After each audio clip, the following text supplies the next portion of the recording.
네, 안녕하세요. 차 선생입니다. 자, 오늘 두산 에너빌리티 좀 많이 힘들으셨을 것 같아요. 왜냐면 또 중요한 선, 저도 보고 있던 선이 사실 21선이긴 한데, 뭐 조정이 많이 나와봤자 8만원 후반대, 88,000원대 조정 나오지 않을까 싶었는데, 일단 오늘 조정이 생각보다, 제 생각보다도 강하게 나왔고, 시장 조정도 제 생각보다 강하게 나왔습니다. 오늘 보게 되면은, 일단 주가가 5% 하락을 했는데요. 평소와 다르게 개인 투자자 매수세가 생각보다 많이 없었죠. 그죠? 외국인 매수세도 생각보다 없었고요. 이 기관에서 금융투자에서 많은 매도 물량이 나왔는데, 일단은 제가 봤을 때 금융투자에서 매도 물량이 많이 나왔다라는 거는 코스피, 제 생각입니다. 코스피 ETF, 그죠? ETF 자금들이 조금 나오면서, 그러니까 롱에 베팅했던 물량들, 레버리지 물량들이 이제 청산이나 이제 수익을 실현하면서 자동적으로 패시브 물량들이 같이 쏟아진 게 아닌가 싶어요. 그래서 일단은 오늘 구간 외국인들의 매도세는 생각보다 없었다라는 게 일단 핵심적인 부분인 것 같고요. 개인 투자자가 많이 매수하긴 했지만 사실상 우리가 위쪽 구간을 생각을 해보면은 이 주가가 2,000원, 1,000원, 그죠? 1,500원 이렇게 빠질 때도 개인 투자자가 뭐 150만 주, 180만 주 매수했는데 오늘 주가가 5% 빠졌을 때는 매수세가 이렇게 없는 거 봐서는 아무래도 조금 손절하시는 분들도 있었던 것 같고요. 또 이제 새로 들어오는 신규 투입자도 있었던 것 같다. 이렇게 좀 전달을 드리면 될 것 같네요. 네, 여러분들 이제 궁금하시는 게 이상이 있냐 없냐, 아마 이 부분들을 조금 많이 걱정을 하실 것 같은데, 일단 저는 냉정하게 말씀을 드리면, 저 항상 냉정하게 말씀을 드린 사람이에요. 두산에너빌리티 보면은 지금 굉장히 힘들어하시는 분들이 많은데, 일단 힘들어하시는 분 대부분이 이제 위쪽에서 이제 매수하신 분들이 굉장히 많아요. 근데 9만 원대 중후반대 매수해서 이제 영상을 시청하시면서 야, 희망회로 그만 두고 손절해야 된다라고 얘기해야 되는 거 아니냐라고 얘기들 많이 하시는데, 사실 제가 진짜 오늘 죄송한데 정말 중요한 자리인 만큼 다시 한번 냉정하게 말씀드리지만, 저는 9만원 중후반에 9만원 초중반에 물려 계신 분들을 타겟으로 영상을 찍는 게 아닙니다. 그게 핵심이에요. 일단 제가 지금 영상을 찍어드리는 기준은요, 저희가 대부분 이제 많이 비중을 가지고 왔던 부분들이 2만원대였지만 결과적으로 여기서 한번 매도를 했죠. 그 다시 매수를 잡았기 때문에 평균 단가 5만원, 6만원, 여기가 일단 1차적으로 여기 있는 분들의 관점으로 접근을 하는 거고, 두 번째 관점 같은 경우도 여기가 아니라 어디요? 이 구간이죠. 우리가 밑에 구간 얼마? 7만원 초반 구간, 여기에 갖고 계신 분들 관점으로 접근을 하는 거고, 아무리 못 잡았어도 8만원 초반, 8만원 완전 극초반, 8만 1,000원, 8만 2천원, 여기 있는 분들을 타겟으로 제가 영상을 찍는 거지, 항상 올라갔을 때 이 불나방 매매를 해가지고 물리신 분들을 위주로 제가 영상을 찍는 점이 아니라는 점 죄송하지만 다시 한번 말씀을 드리겠습니다. 그러니까 물렸다고 해서 여러분들이 잘못했다 그런 게 아니라, 제가 영상을 찍어드리는 기본적인 부분들은 평단가가 5만원, 6만원, 평단가가 7만원 초반, 8만원 초반, 이런 분들이 타겟이라는 걸 분명히 여러분들이 알고 가셔야 돼요. 그렇기 때문에 위쪽에 물리신 분들이 야, 너 때문에 물렸어 라고 분명히 할 수는 있겠지만, 저는 항상 분명하게 말씀드리고, 제 원칙상 주가가 상승했을 때 절대 매수 타이밍이라고 전달 안 드립니다. 제 영상 그런 거 하나라도 있으면 여러분들이 찾아와 보시기 바랍니다. 확실한 건 저는 항상 올라갈 때는 매도, 내려갈 때는 매수인데, 제가 이 구간에서 우리는 여기서 단기적으로 비중 조절을 했기 때문에 이 구간에서 매도 안 했고요. 이 구간에서 매수도 안 했습니다. 제가 항상 말씀드렸던 급락이 나왔을 때 기회를 잡아야 된다는 구간도 이 구간이었어요. 요 구간 8만원 초반 구간, 8만 4천원 구간, 여기였죠. 급락 나왔을 때 잡은 구간도. 자, 그렇기 때문에 우리가 항상 위쪽에 있을 때는 매수한다 안 한다, 매수 안 한다 라고 전달드렸고, 저는 사실 8만원 후반대 오면은 한번 매수 고려해보려 했거든요. 왜? 고점 대비해서 어쨌건 마이너스 12% 정도 하락이 나온 거기 때문에 여기서 만약에 반등하는 모습이 좀 나오면서 지지가 나왔다라고 하면 고려를 했겠지만, 어쨌건 주가가 단기적으로 조정이 나왔기 때문에 우리가 지금 노려야 되는 구간은 8만원 초반 구간이 우리가 노려야 되는 구간이다. 그러니까 신규 진입하실 분들도 지금부터 오늘 구간 8만원 후반대가 강력하게 무너졌기 때문에, 혹시나 8만원 후반대 잡았다라고 하면 분할 매수 관점으로 8만원 초반 노리시고, 신규 진입 못했다라고 하면 지금 잡는 것보다는 한 번 더 주가가 눌렸을 때, 왜냐면 지금 어쨌건 증시가 오늘 굉장히 많이 하락을 했잖아요. 자, 보시면은 오늘 5.2% 하락을 했기 때문에 내일 구간도 어느 정도 주가가 하락이 나온다라고 하면 분명 이건 반대매매에 대한 부분들이 좀 나올 가능성이 있습니다.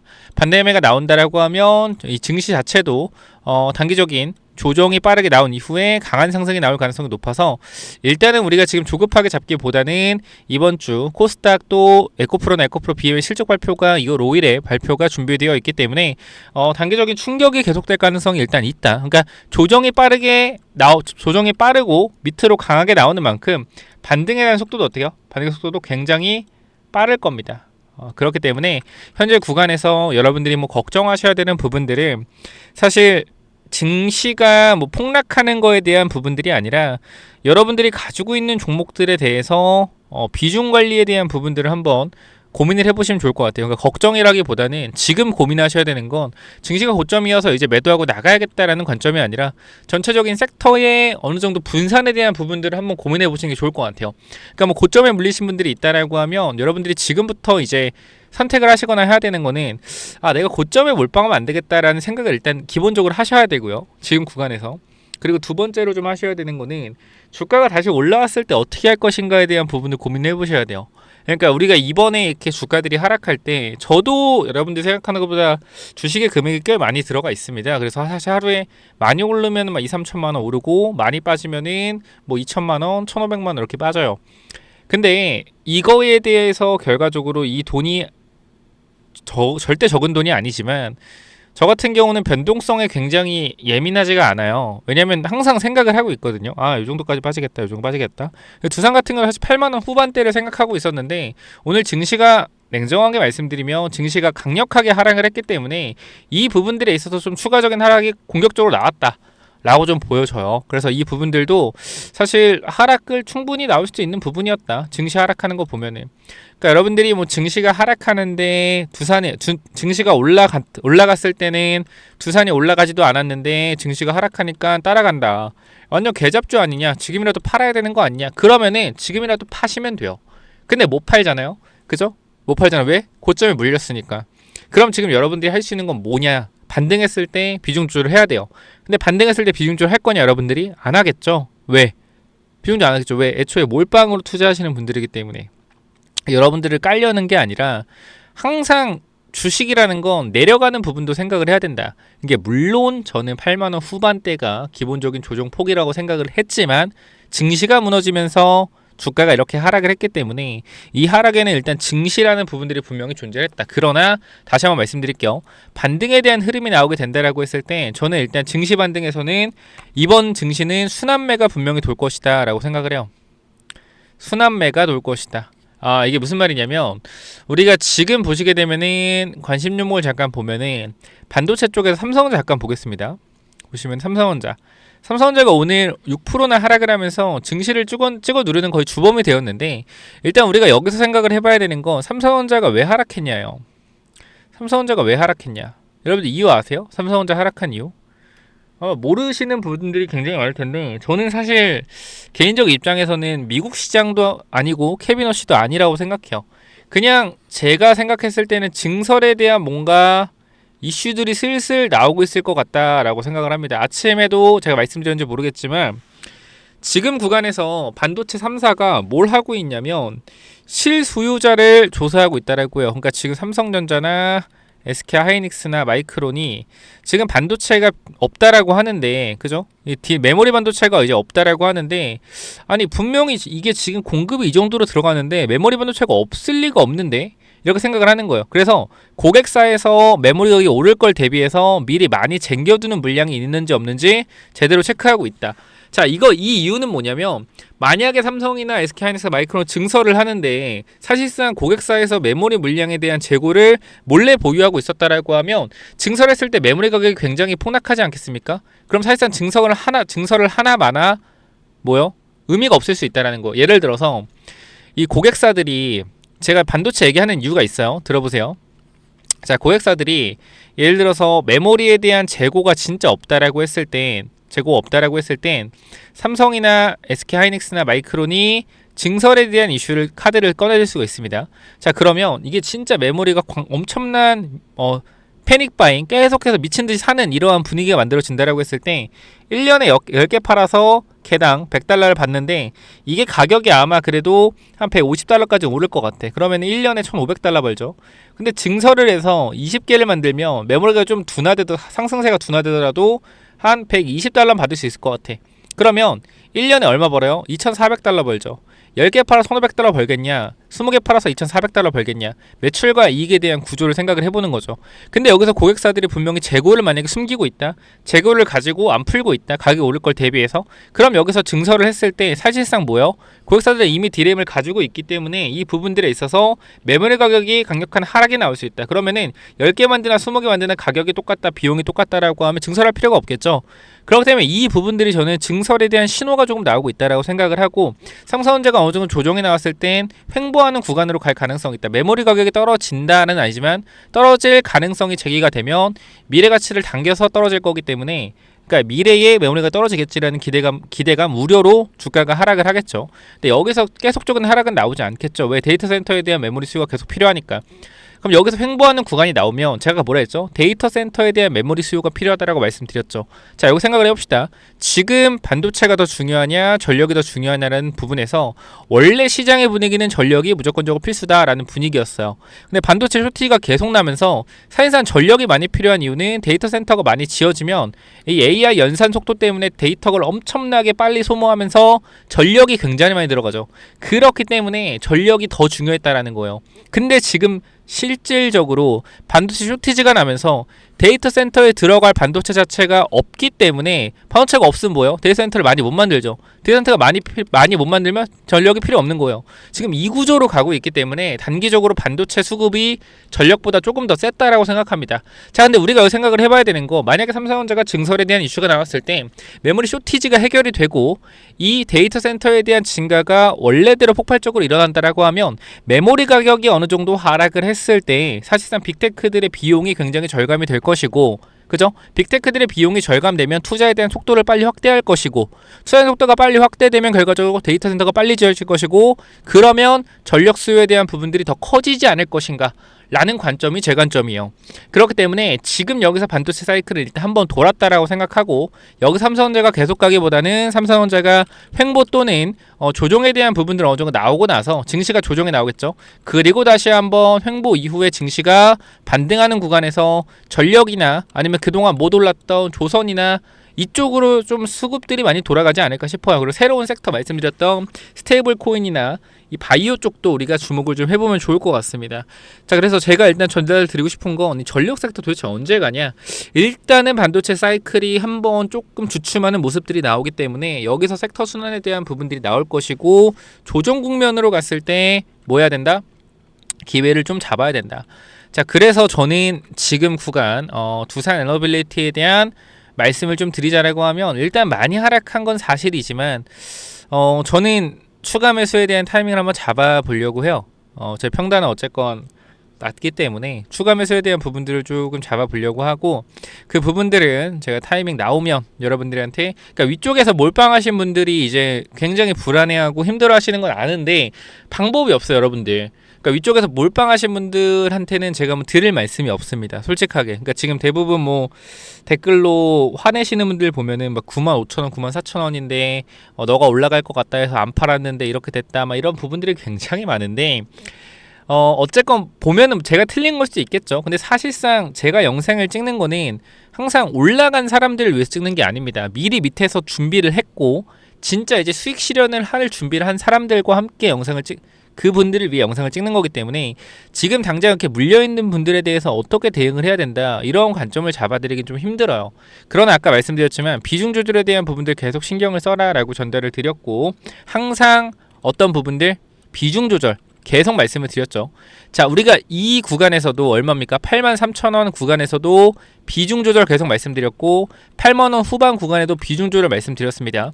지금 두산 에너빌리티에서 비중 조절을 했다라고 하면 내가 여기서 비중을 확대한 부분에 있어서 현금이 있어야 돼요. 근데 이 현금 있는 사람 있겠어요? 이 현금 가지고 가만히 있겠어요? 아니죠. 딴 거 사서 또 물렸겠죠. 아니면 여기서 추경 더 갈 거 같아 추경 매수했거나, 여기서 팔고 추경 매수했거나, 대부분 이렇단 말이에요. 그래서 주식에서 가장 중요한 거는 내 종목이 조정을 받을 수 있다는 걸 항상 생각을 해야 된다. 이렇게 얘기하면 또 와, 또 핑계대네, 또 핑계거리 찾네 이렇게 생각할 수 있는데, 그렇게 생각하시는 분들은 그냥 평생 그렇게 생각하시면 돼요. 저는 지금 여기서 변명을 하는 게 아니라 여러분들한테 분명히 말씀을 드리지만, 비중 조절에 대한 부분들 계속적으로 말씀을 드렸고, 우리가 추가 매수에 대한 부분도 고려해야 된다라고 분명히 전달을 드렸고요. 추가 매수에 대한 부분이 88,000원 구간을 노리고 있었으나 오늘 추가적인 하락이 증시가 강하게 발생을 해서 주가가 내려갔기 때문에 지지선에 대한 부분이 깨졌다라고 했을 때는 추가 매수 타임이 언제 잡아야 돼요? 이 밑에 구간을 잡아야 돼요. 그래서 현재 구간에서 이렇게 좀 전달 드리겠습니다. 정리하자면 고점에 물려 계신 분들은 저는 분명히 전력 섹터가 올라올 거라고 생각을 하기 때문에 반등할 시에 비중 조절을 잘 하셔라 라고 전달 드리고, 추가 매수하실 분들은 83,000원 구간대, 이 구간에서 많은 돈을 또 썼기 때문에 이 구간대에서 쉽게 주가가 무너질 것 같지는 않다. 그렇기 때문에 현 구간에서 반대 매매가 나오는 시점들, 아마 주가가 추가적으로 증시가 밀린다라고 했을 땐 저는 일단 내일까지 밀리면 수요일부터 반대 매매 나오면서 그냥 반등 구간이 빠르게 나올 수 있다고 생각을 해요. 그래서 수요일 내일까지는 좀 참아보고, 수요일쯤에 혹시나 내일도 하락을 하면 수요일쯤에 좀 추가 매수 타임 잡아보자, 이렇게 좀 전달을 하고 싶습니다. 뭐 제 말투가 좀 기분 나쁘거나 너무 그냥 T적 관점으로 그냥 직설적으로 얘기할 수 있는데, 근데 제가 항상 말씀드린 건 그거예요. 이게 직설적으로 얘기해도 100명 중에 듣는 사람은 10명에서 20명밖에 없어요. 진짜로. 나머지 80명은 뭐냐면 별로 그렇게 반응을 안 들어요. 직설적으로 얘기해도. 제가 옛날에 여러분들한테 진짜 유튜브 한 3만 명, 4만 명, 아니 5만 명? 3, 4만 명일 때 제가 진짜로 화나서 영상을 찍다가 여러분들한테 야, 여러분들 진짜 개돼지예요? 왜 도대체 얘기하는 걸 못 알아들어요? 이런 적이 있어요. 근데 뭔가 그런 멘트들을 제가 지금 안 해요. 근데 이렇게 직설적으로 얘기해도 왜? 못하니까. 근데 이렇게 말씀드리고 싶어요. 여러분들 이렇게 반등했을 때 내가 몰빵인 사람들이 정말 많은 것 같더라고요. 두산 LBT 같은 경우는 몰빵인 사람들 믿고 갑니다. 이런 분들이 정말 많은데, 근데 중요한 건 제가 계속 말씀드리죠. 이 종목이 눌리고 횡보하고 저는 갈 거라고 생각을 하지만, 이 부분들에 있어서 변동성이 나올 수 있는 구간들이 분명히 존재를 하기 때문에 항상 몰빵 투자는 안 된다라고 말씀을 드려요. 여러분들한테. 무슨 말인지 이해하시죠? 제가 오죽하면 텔레그램 방에서도 여러분들한테 자 집중해라, 기회는 몰빵이 아니다라고 강조를 하겠습니까? 기회는 분할 매수 기회라는 겁니다. 제가 왜 이렇게까지 얘기를 하냐면, 기회라고 하면은 몰빵을 하시는 분들이 한두 명이 아니에요. 제가 봤을 때는. 그리고 여러분들한테 보시면 1월 5일 있죠. 1월 5일 있잖아요. 1월 5일 요때 당시에 주가가 올라갔을 때 여기, 그죠? 여기서도 마찬가지. 신규 진입 자리 아니다라고 말씀을 드려요. 그죠? 신규 진입 자리 아니다. 그러면서 뭐요? 여기서 이렇게 말씀드리잖아요. 매물대 구간 발생하니 단기 고점도 열어두고 비중 관리 안 된 분들은 비중 관리 준비해라. 비중 관리하면서 계속 끌고 가는 겁니다. 말씀드리죠. 여기서 똑같이 여기서도 비중 관리 말씀드리고, 제가 분명히 말씀드리면 올라갈 때 뭐요? 올라갈 때 신규 진입하라는 소리 안 합니다. 항상 올라갈 때 뭐요? 신규 진입 자리 아니라고 말씀드려요. 근데 많은 사람들이 이제 보통 이제 영상을 보는 메커니즘이 그런 것 같아요. 이제 물려가지고 두산 LBT 이제 검색을 해서 조회수가 제가 높으니까 이제 와서 제가 괜찮다 지금 자리 이상 없다 라고 말씀을 드리니, 아무래도 몰빵하신 분들도 나 몰빵했는데도 이상 없는 건가 보다 라고 생각을 하시는데, 근데 제가 이러한 부분을 조금 오늘 짚고 넘어가는 이유가 뭐냐면, 일단은 생각보다 몰빵하신 분들이 많은 것 같아요. 두산도 그렇고, 두산뿐만 아니라 그냥 모든 종목들을 보면 현대차도 그렇고, 그냥 애초에 투자 자체가 몰빵 투자가 정말 많은 것 같아서, 그래서 그 부분 삼성전자 같은 경우 왜 말씀드리냐면, 그러니까 이거 왜 말씀드리냐면, 삼성전자 같은 경우도 몰빵했는데 어떡하죠? 이거 나 제가 전재산 다 박았는데 어떡하죠? 뭐 어떻게 되죠? 어떻게 하죠? 그러니까 이게 좀 생각보다 좀 많은 것 같아요. 그러니까 이게 주식 초보자분들이 많아서 그런지 모르겠는데 몰빵이 너무 많더라고요. 그래서 한번 말씀은 드려야 될 것 같다라고 해서 전달을 드리는 거니까 체크 한번 하시고요. 지금 두산LBT 저는 전혀 이상이 없다라고 생각을 하니, 이상이 없는 건 아니죠. 일단 중요한 자리가 깨졌으니까. 단기적으로 중요한 자리가 깨졌으니 이 조정에 대한 국면에서 기회를 잡아야 된다라고 생각한다 정도까지만 말씀을 드릴게요. 어쨌건 우리가 전력에 대한 부분들이 단기적으로 이슈가 계속 되고 있는 건 사실이에요. 근데 핵심은 그거 같아요. 이 마이크로소프트가 마이너스 거의 10% 정도 하락을 하면서 이 AI가 투자한 거 대비해서 생각보다 성과가 안 나오는 거 아니야? 이러한 관점들이 조금 시장에 녹아 있는 것 같아요. 그렇기 때문에 요 부분들이 저는 한 가지만 기억을 하시면 될 것 같아요. 증시가 무너질 거라고 저는 생각을 안 하는 이유가, 일단 트럼프가, 그러니까 이것도 말씀드릴게요. 케빈 러시라는 사람을 누가 뽑았는지 잘 생각해 보세요. 케빈 러시라는 사람 때문에 지금 증시가 밀린다고 하는데, 이 사람 누가 뽑았어요? 트럼프가 뽑았어요. 트럼프는요, 금리 인하하고 싶어 해요. 근데 트럼프가 바보가 아니고서야 금리 인하 안 할 사람은 연준의장이 왜 안 칩니까? 아니, 너무 간단한 문제인데, 증시가 하락을 했기 때문에 증시 하락을 왜 했지? 이유를 찾다 보니 케빈 러시가 연준 의장에 이제 선임이 되면 매파적이네. 그러면은 금리 인하 안 할 수도 있겠네. 이거 뭐다, 이거 매도해야겠다. 이거 하락한 이유가 이것 때문이다. 이렇게 갖다 붙이는 거예요. 항상 올라가면 올라간 이유를 갖다 붙이고, 내려갔을 땐 내려간 이유를 갖다 붙이는 게 증시예요. 우리가 중간 선거가 이번 연도 하반기에 있습니다. 그러면 하반기에 뭐가 있어요? 또 오픈 AI나 스페이스X나 그 엄청난 스타트업들이 이제 성장해서 시총 1000조짜리 기업들이 대형 IPO를 진행을 합니다. 그럼 그 기대감에 대한 부분들과 시장의 그러한 어떤 움직임을 봤을 때 시장이 쉽게 무너지진 않을 거예요. 어떻게 보면 IPO 이후에 저는 어떻게 시장이 좀 안 좋아지면 안 좋아졌지, 지금 구간은 중간 선거를 앞두고 있는 상황에서 절대적으로 증시를 지켜내야 되는 트럼프 입장까지 생각을 해봤을 때 지금 구간은 다시 한번 말씀드리지만 개인적으로는 기다려야 되는 구간이고, AI가 결과적으로 아직 규제에 대한 부분들이 없고 빅테크들의 투자는 계속되고 있기 때문에 항상 우리가 경계해야 되는 건 빅테크의 투자가 축소되는지, 그러니까 빅테크가 지금 투자한 거 대비해서 벌어들이는 수익에 대한 부분도 분명히 중요하지만 투자 규모에 대한 집행이 줄어드는지, 그죠? 그리고 AI에 대한 규제가 생겨나는지, 이러한 부분들을 좀 확인하시면 될 것 같아요. 그래서 투자에 대한 규모가 줄여지지 않는다라고 하면 저는 계속적으로 주가가 상승할 거라고 생각을 한다. 계속적으로 상승한다 라기보다는 전력 섹터는 계속적으로 올라갈 것 같다. 그러나 그게 올라가는 게 전형적인 우상향의 흐름이 아닌 광기 어린 상승이 나왔을 때는 보다 요런 상승은 우리가 매도 타이밍이다 라는 것까지만 전달을 드리면 될 것 같습니다. 자, 그래서 내일 구간 증시가 추가적으로 조정 나오면 두산 에너비티는 추가 매수 타이밍을 잡을 거고, 몰빵하신 분들은 추가 매수를 신용으로라도 할 생각하지 마시고, 몰빵하신 분들은 그냥 가만히 계시고요. 손절해야 되나요? 손절 안 해도 될 것 같아요. 제가 봤을 때는 지금 구간에서 이제 또 이렇게 하락하면 얘기 나오겠죠. 쌍봉 찍었다 또 이런 얘기 나올 텐데 헛소리 하지 마시고, 결과적으로 전력에 대한, 그러니까 이게 저는 차트를 잘 보는 사람이지만 이런 거 보고 쌍봉 찍었으니까 끝났다라고 얘기하는 사람들은 진짜 주식하면 안 돼요. 왜? 아니, 산업의 구조가 깨지지가 않았는데 이게 차트 보고 할 겁니까? 지금 자리에서? 아니죠. 그렇기 때문에 현재 구간에서 쌍봉을 찍었다 이런 말도 안 되는 소리는 저는 한 귀로 듣고 한 귀로 흘리니까 그런 소리 안 하셔도 되고요. 추세가 꺾였다라고 하시는 분 있는데 추세가 꺾였다고 볼 수도 있죠. 왜? 단기적인 일봉 봤을 때 21선 깨졌잖아. 단기 추세 꺾였죠. 근데 우리가 그걸 봐야 되는 건 주봉에 대한 흐름이지 않겠습니까? 주봉이 계속적으로 어딜 타고 올라오죠? 20 주봉선을 타고 올라가잖아요. 중기적인 흐름에서 추세가 전혀 꺾이지 않았죠. 그쵸? 월봉 볼게요. 월봉. 자, 월봉 보면 어때요? 현재 구간에서 상승하고 중심 상승하고 중심 지켜내고 있죠. 월봉 꺾였나요? 월봉 안 꺾였습니다.